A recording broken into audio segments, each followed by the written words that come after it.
Rock and roll in the game number 2. Welcome back. It's the JORD Invitational, day number 1. It's still the first match of the European group. And in the bottom right corner of the map, we have a red Team Liquid player, Liquid Snute. In the top left as the blue Protoss, it's Welmu. Alright, and I said to edit the command to AMA. Today's sponsor is doing AMA on our StarCraft. Make sure to check it out and ask your cues here.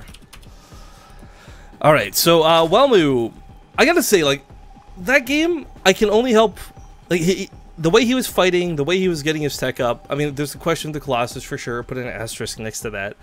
But I can't help but feel if this was a map like Coda, like we're seeing now, that same sort of build, the same sort of unit composition, all of that works better here. Because the biggest thing for Snute was he was able to get those units up quick and early and fast, and a lot of that was thanks to that gold-based economy. I think there's just too many situations we see Zerg players that just barely don't have enough units, right? For that 4-gate, 7-gate, whatever attack. You're like a couple of roaches shy, one queen too low, Mothership Core lives. Plus, he went for a Ling defense, which can be, I think, the trickiest because it really depends a lot on your larva injects. You know, one of the biggest things you see is like people run out of larva when they only have Lings to defend with, right? And he didn't, at least not before he was able to push it back. But we do have this cannon rush, potentially. Snute to go for a 3-hatcher for pool. He said, well, it might have been because it was just a gold base, but he might do it again. Oh, but the drone's looking. Drone's looking. Oh, I have not seen this location abused much. Like, I love it. I mean, okay, all right. So Snute's, he's not going to throw down a spawning pool. Do you think this is like a fake? What is he... I believe he's just going to take hatcheries elsewhere. Okay. A little bit awkward with the probe. I mean, I guess the cannon kills the drone. Then it kills its own pylon so he can escape. Bit odd. This drone going aggressive. Okay, so I was really curious if this would be the case. Counter proxy hatcheries. In base in the main, this was a lot more common for roaches rather than trying to block out the natural. And I think that's where Snute's heading with this. This is, I guess, one of the only moves you can... It's only if you scout that the cannon rush is happening, right? But he lets the third finish, so never mind. I thought he was going to cancel the natural. So, I mean, this is totally, for Snute, technically worth it, because you can't do one cannon for this, right? You have to invest 2 plus the pylon. I mean, the hatchery costs the same amount, if not less, but more importantly, you just gotta dicks around with the Protoss player, more attention spent on the other side of the map, distractions. Oh yeah, first blood. Yeah. Well, he just killed his own probe, I guess, instead of releasing it? Yeah, I was wondering what died. Yeah, it's the probe. Execute. I don't think it'll come up when they use this last tab, yeah, because it was a friendly fire kill. I was gonna be like, because he's running out of supply, but he has all those extra pylons. That doesn't make any sense. Well, anyways. So, he was prepared to deal with, like, a proxy hatchery, like, in his, like, natural, but, does finally throw on the Nexus after, of course, preparing against this proxy hatchery. Right, if there's the second cannon. If you only do the one cannon, the problem is that the roaches will pop. The hatchery will still die, but the roaches will still pop. And that's where you start running into a lot of trouble for this. Snute can still cancel the hatchery, but Welmu waited to start that second cannon, very much so on purpose, so he could time this out to cancel his own cannons if he wanted to still. So I actually really like that move out of him, because then you kind of, you're playing double bluff with Snute. Well, Snute does get 1 roach to start off with, it's 2. He's not getting a queen from this hatchery. And he's going to really need to get that 3rd roach out if he wants to get those probe kills. For those who don't know, of course, 3 roaches will one-shot a probe, 2 will just barely not do it. There we go. If he can keep 3 of these alive, the problem for Welmu is because he goes for an opening like this, the Cyber Core is still not done. The Mothership Core won't be out for a long time. Actually, I like that he tried to surround these in range of the cannon. That was a really clever move. I mean, even getting this around at all, it was going to be nice if he can take it on 1 roach. Just 1 roach would have done it. Or helped out a lot. And he really does want that 1 roach. But the broodlings helped out. Yeah, good distract. So no Mothership Core, the Mothership Core's out, pardon me, but no photon overcharge. She'll work away at these, but roaches are pretty durable. It'll take some time. You have to deny a lot of mining. The follow-up to this, too, is that if you didn't go for this, and say went for stalkers or something instead, you actually can't fight the amount of roaches that come out of this. So for Snute's sake, okay, he has no natural base. That kind of sucks. Layer's on the way, though, and he does have 2 bases up and running. A couple of probes still go down here. Maybe one more. Yeah. It's such a fickle situation. I mean, Welmu's on a low probe count to begin with because of the opener, and he's lost not many. What was it before? Eight probes. Pardon me. Puts him even further behind.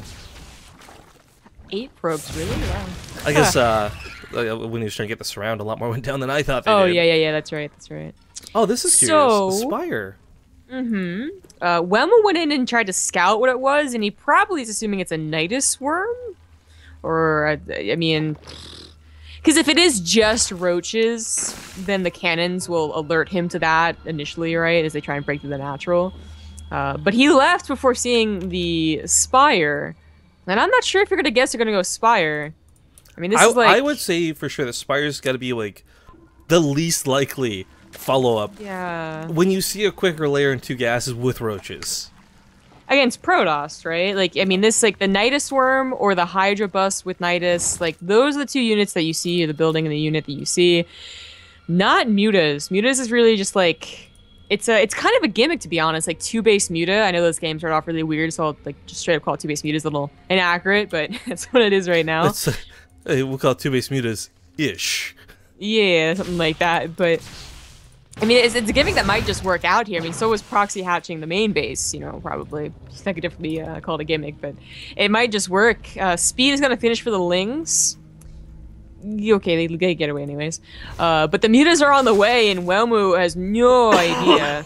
I mean, you might be wondering, like, okay, he's not trying to break out my natural contain. He's not, like, getting a Nidus Worm. Am I missing something here? And he is missing something. He just has no idea what. Now, the funny thing is, right, if there's cannons in the mineral line, opposed to out here just kind of exposed, yeah, they actually probably stop the Mutas from getting too far with too much. But I'm looking at what Welmu has, and honestly, I'm thinking this might, as crazy as this might end the game right here. He just doesn't have any anti-air. He doesn't have enough gateways to produce enough anti-air through stalkers. There's no cannons he can place down because there's no pylons near those mineral lines. He's now placing some down because he wants to get the cannons down, but... Oh, yeah. Man. There's just nothing to stop this for a while, so Welmu's going to bleed out some probes. There's no question about it. He's going to bleed out so much. I mean, his production, it's really about the production. If this is like 3 bases with 10 gateways and you're surprised by 8 Mutas, like, who cares? Like, you open your own 8 Stalkers.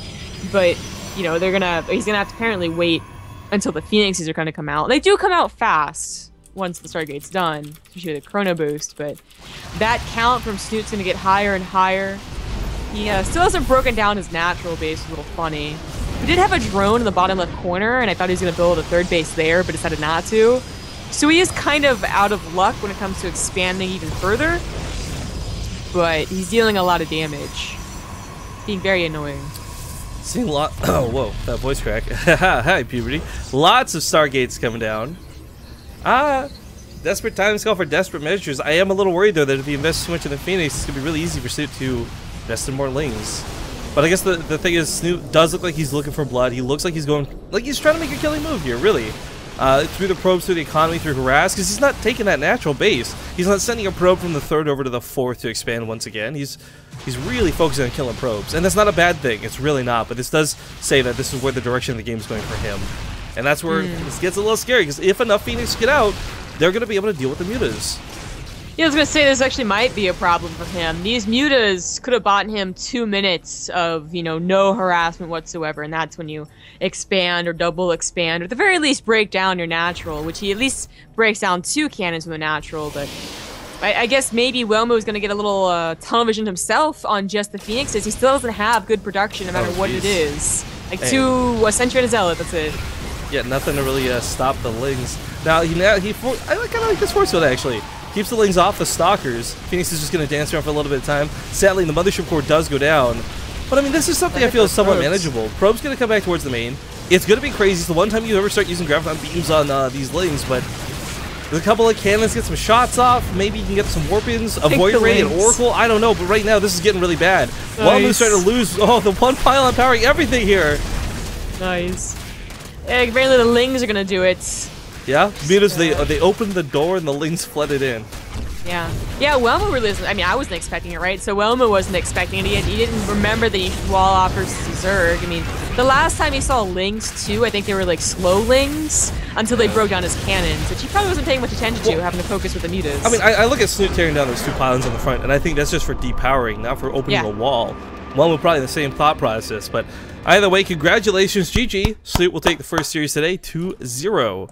This will sadly send Welmu to the losers bracket, but if you're a Welmu fan, don't worry, he's not out of the tournament just yet. He can certainly try and work his way back. We got 2 other players to go through now, Euthermal and Acer's Bly. We are going to take our first ad break while we get the vetoes sorted with these 2. Bly or Euthermal, whoever is here first. Call coin flip, please. So we are going to try and get through matches as quick as possible to start other groups and start other matches as quick as